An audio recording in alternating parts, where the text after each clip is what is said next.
Today I'm happy to bring you the Nikon Prostaff 3-9x40mm rifle scope. This is actually my dad's scope, and I'm in the process of transitioning it from his little Ruger 1022 to his Marlin Model 60. He does not have the box, so I can't pretend to do an unboxing video. But essentially these are the main things that came in the box. The scope, and it did come with a pair of plastic scope covers, bikini style. They don't fit absolutely tight, but they're pretty darn good, and they do a great job of keeping out dust. I'm sure some product literature came with it in the box, but no scope rings, no sunshade. I'll put up some of the specs throughout this video of the scope. One of the main things to note is, let's start off with the weight. I've weighed this scope in at 425 grams without the scope covers. And just as a comparison, something like a Leupold VX-1 3-9x40mm, which I've also done a review on this channel, that comes in at roughly 310.5 grams. So considerably lighter. So this is a chunky little rifle scope. Now, if you're just going to be target shooting, bench rest shooting, no big deal. But if you're going to be carrying around your scope all day long, on your back, in your hands, well, then ounces become pounds. And this is considerably more heavy than a Redfield Revolution or a Leupold VX-1. So keep it in mind. It feels very sturdily built. I'd ballpark this at being about 5 years old. Nothing's broken. Everything still works good. The rubber is still doing a good job. It hasn't flaked, cracked, got dry. Everything still works great. Okay, here's a close-up look at the scope. Starting at the back, the eye box, you have a quick focus eye adjustment with a rubber knob. This is nice. This is stiff, so it doesn't feel like it'll move much, unless if you're actually trying to move it. I like it. Nice. Going up to the magnification ring, you have rubber grips, and around the midpoint you have almost lost it. Around the midpoint you have a raised lip that your thumb can get a nice hold of. Indications are 3, 4, 5, 6, 7, 8, and 9. So every magnification setting is marked, or at least indicated. Moving up to the turrets. These are pretty cool. They're bigger than most scopes, I would say, in this category. You have plastic knobs, I should say plastic scope covers. They come off quickly. And the actual turrets, it's a minute of angle type scope, so you have one click is a 1/4 minute of angle. And instead of saying directly 1/4 minute of angle, they actually say things like a 1/4 inch at 100 yards or 7 millimeters at 100 meters, which is interesting. The knobs themselves, though, are really nice.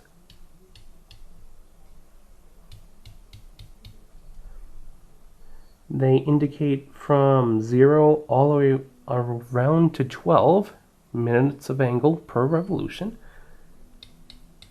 And these are really nice. Not a whole lot of slop. Every click is very well defined. They make a loud audible noise. And I mean, this is getting close to tactical scopes right here in terms of feel. It's pretty darn cool. I like it a lot. I mean, these turrets, they put the Leupolds and the Redfields to shame. At least they're entry-level ones.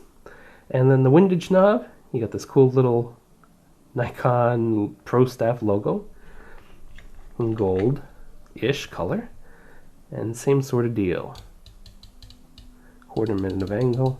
Nice, well-defined clicks. Love it.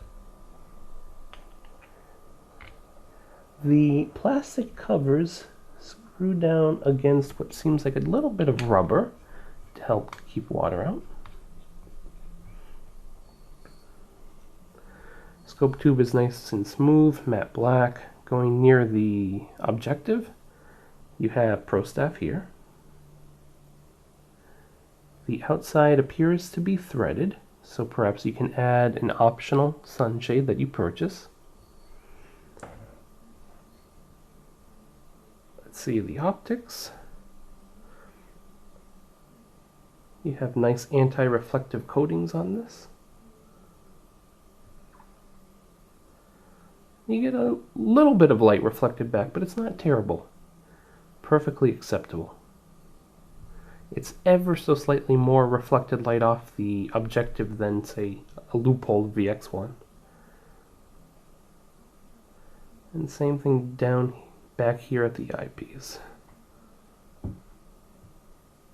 Pretty cool. On this side, you got nice Nikon logo. And you can't really see it, but engraved here it says 3-9x40, the model number JD204881, and sadly made in the Philippines. Wah, wah. Now we're looking through the scope at a white background, and this lets us easily see the reticle. This is Nikon's BDC reticle.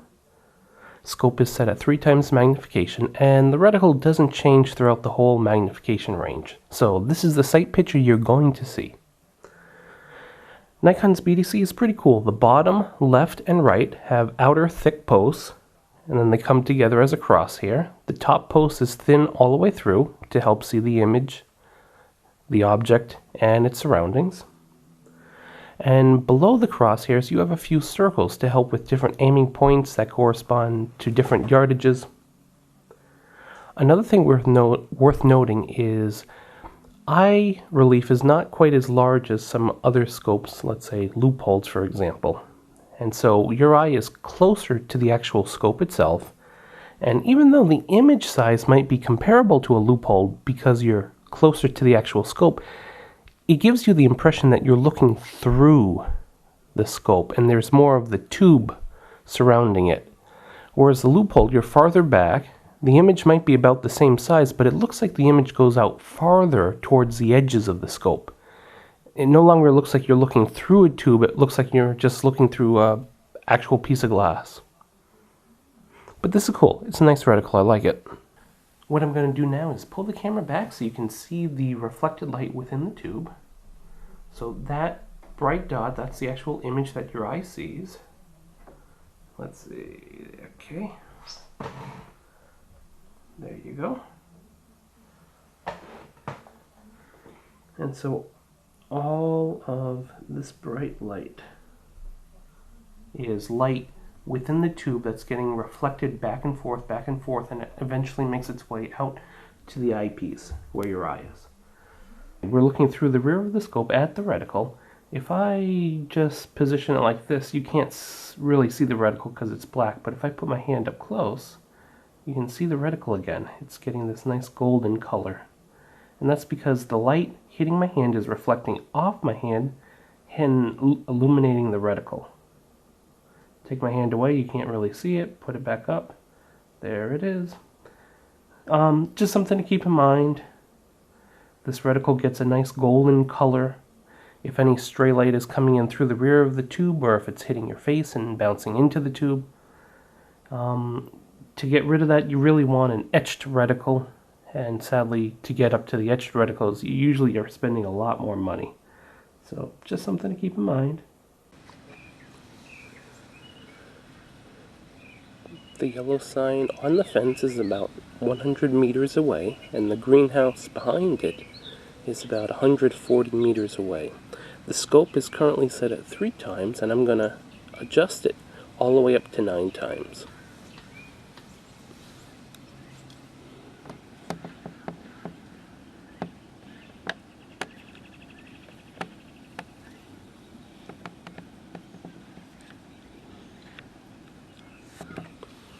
Okay, that's 9x. and then back down to 3.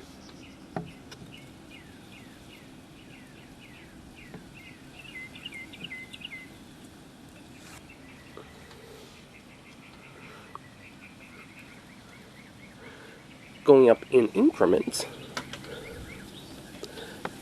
this indicates 4 times magnification right here. This is 5 times. It's getting windy out. This is 6 times. This is 7 times. This is 8 times.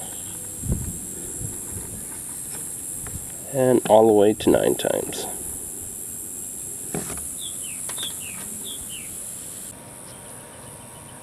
The car is at about 130 meters, and the trash barrel with the yellow top's about half that distance. Currently at 9 times, and I'm going to work my way back.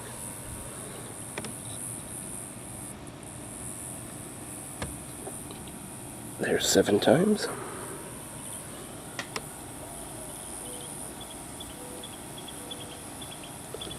Five times.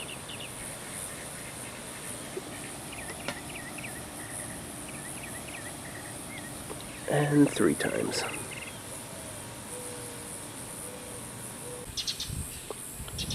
The scope's at 3 times magnification, and I don't know if the camera's going to pick it up, but when I look through the scope I see a little bit of barrel distortion around the edges.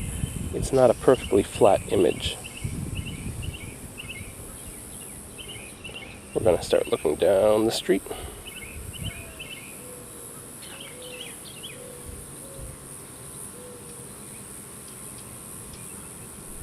I'd like to make a few comparisons of this scope with something like a Leupold VX-1, same magnification range, same size objective, or a Redfield Revolution. They're very comparable scopes. The Redfield and the Leupold, like I said, were much lighter. If you have one of these Nikon Prostaffs, I would say there's no real reason to upgrade, but if you're new to the market, thinking of getting one, definitely look through both of them. But my own personal taste, I prefer the Leupolds and the Redfields. They're optic quality. With the Leupold at 9 times, I notice much less purple and green fringing than on this Nikon.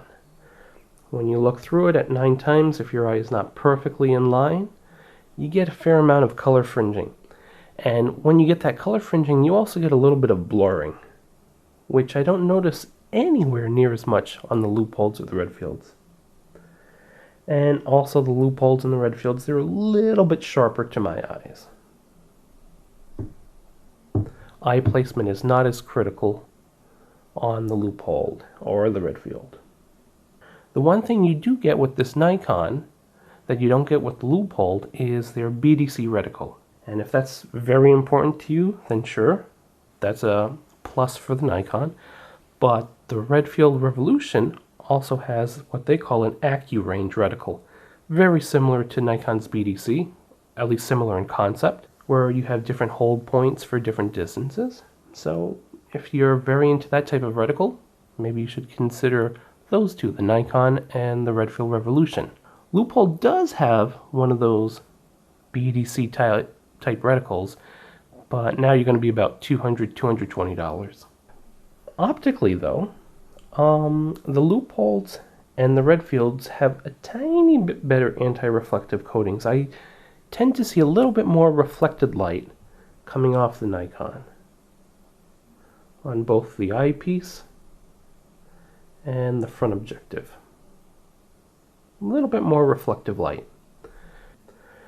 Also, if you're going to think about putting this on a higher caliber rifle, that shorter eye relief, that can come into play. You don't want to, bang, whack yourself in the eye.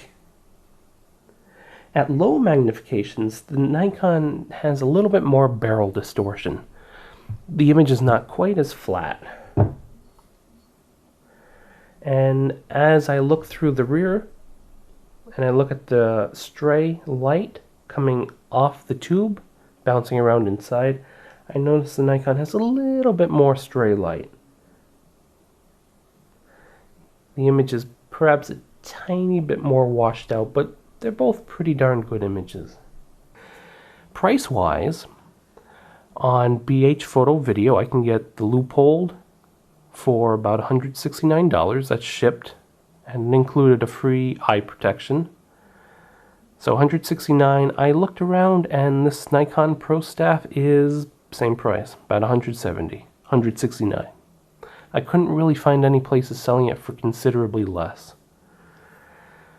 Sadly, BH Photo doesn't carry Nikon rifle scopes, so we can't compare apples to apples, but so price-wise there, I'm going to call it the same. Take it for what it's worth. This is hearsay, but I have heard people putting Prostaffs on higher power rifles like 308s and having problems where the front objective lens, there's a little, I think they said it was like a rubber O-ring that keeps it in place, and that popped out. I don't know. I heard this person sent it in for repair, it came back repaired. They put it back on the rifle and the same problem, so I'm not sure how shockproof these Prostaffs are. Perhaps he just had a defective one, I don't know. To summarize, this is a nice scope. My dad loves it. He was very happy to have purchased it 5 years ago, and he still likes it to this day. The Leupold has replaced it as his primary scope, and this is going to go on a secondary gun for him.